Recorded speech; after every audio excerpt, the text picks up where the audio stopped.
Mathematics is everywhere. The technology we use every day is based on abstract theorems and ideas hidden deep inside their proofs. Now, to understand this, we're going to have a look today at the Global Positioning System, the GPS. That's going to take us on a journey from this piece of technology to bizarre geometries through the curved space-time of astrophysics.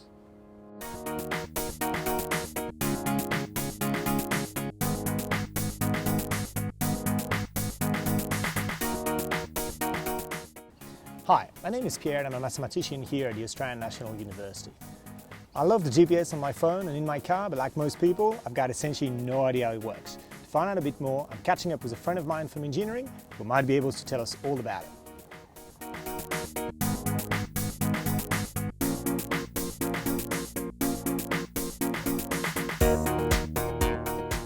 Alex, how does the GPS actually work? Well, it's actually a very simple idea. All you do is you measure the distance between yourself and the number of satellites that are orbiting the Earth, and that puts you at an intersection of a number of spheres, and that intersection pinpoints your location on the Earth's surface. All right, but then how do you measure the distance? Well, here's the trick. You're not really measuring the distance directly. What you do is you measure the time that it takes the radio signal from the satellite to reach you. If you can measure the time, because you know how fast the radio signals are traveling, you can calculate the distance.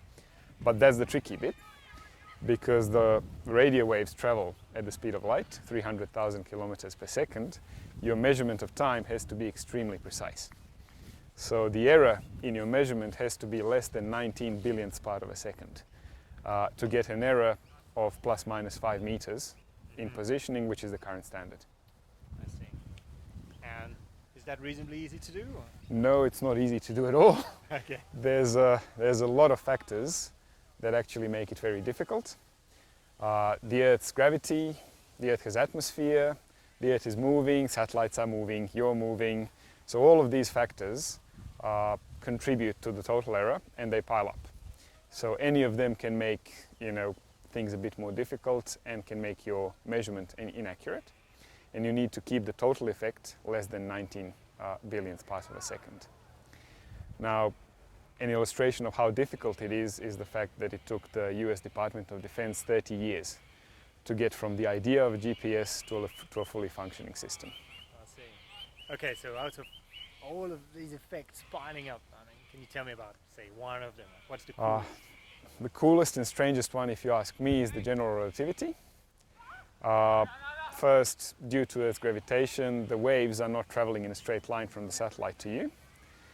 And also, due to Earth's gravitation, the time on the Earth's surface goes slower than up there where the satellites are orbiting. And because you need to measure time very precisely, the clocks at the receiver and at the satellite have to be perfectly synchronized. So in order to achieve that, you actually set the clocks at the satellite to tick a bit slower than they should, and then they match the sort of time flow on the Earth's surface. General relativity tells you how slower you need to... Yes, you can actually calculate how much slower the clock at the satellite has to tick, and you do that. General relativity, well, that's pretty crazy theoretical physics right there. That's something I know nothing about. But I've got a colleague in astrophysics who does, so let's go and talk to her.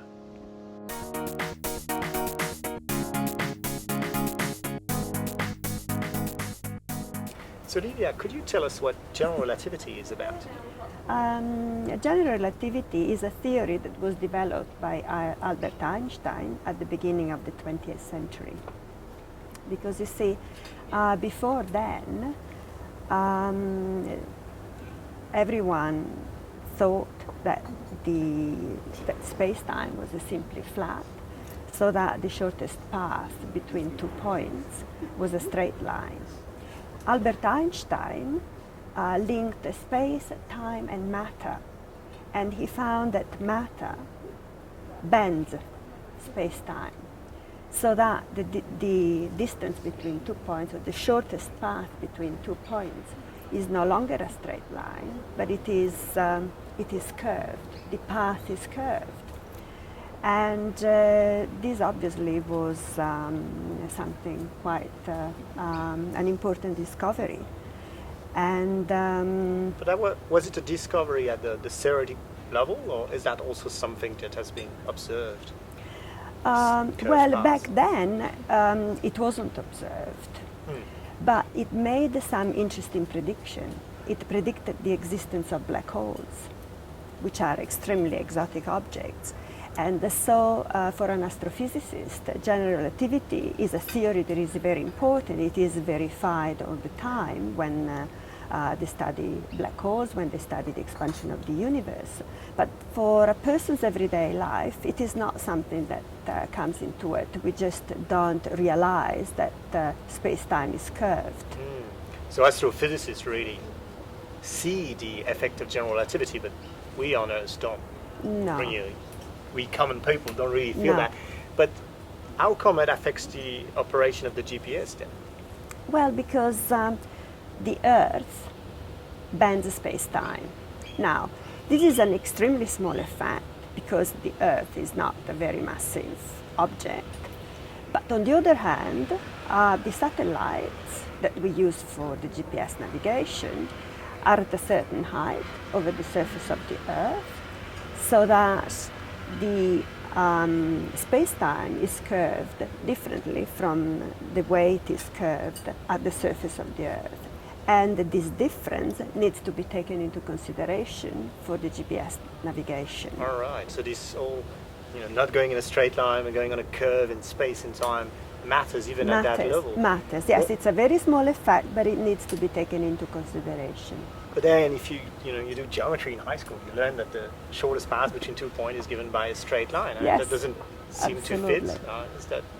Yes, it is true. As I said, it's not very important on Earth. And this is the extraordinary thing, because back in the middle of the 1800s, Riemann started exploring all kind of different geometries where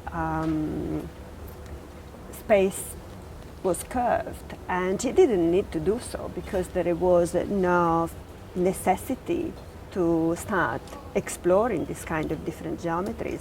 But he constructed the fantastic mathematical tools that Einstein then, many, many years later, could use to develop his theory of general relativity. So to make the GPS work, you need general relativity. And general relativity is based on a piece of mathematics called Riemannian geometry. Now that's something I know a little bit about, but really not that much. Mike Eastwood, on the other hand, that's the man to talk to.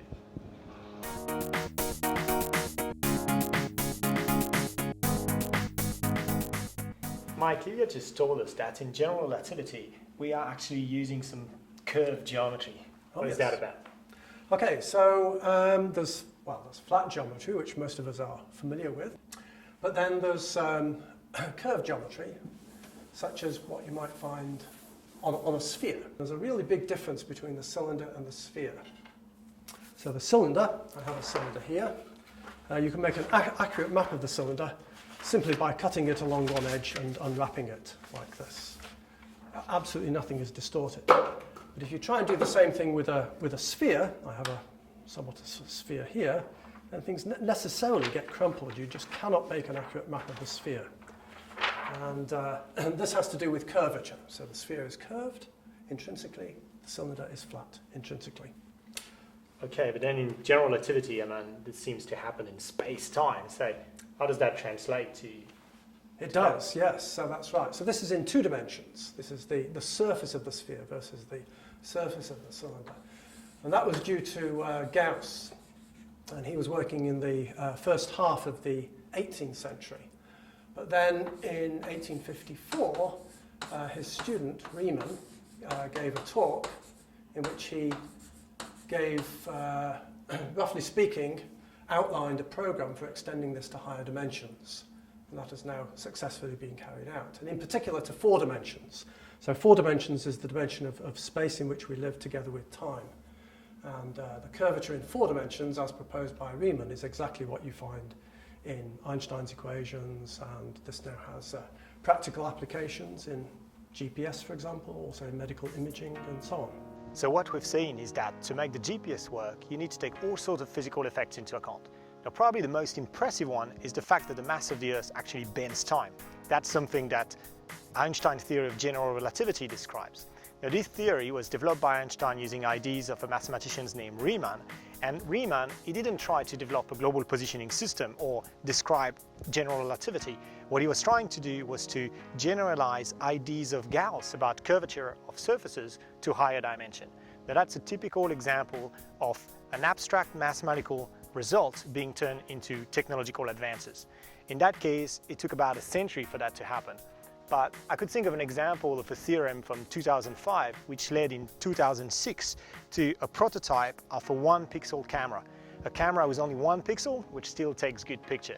But maybe that would be a story for another time. Now I better get back to work.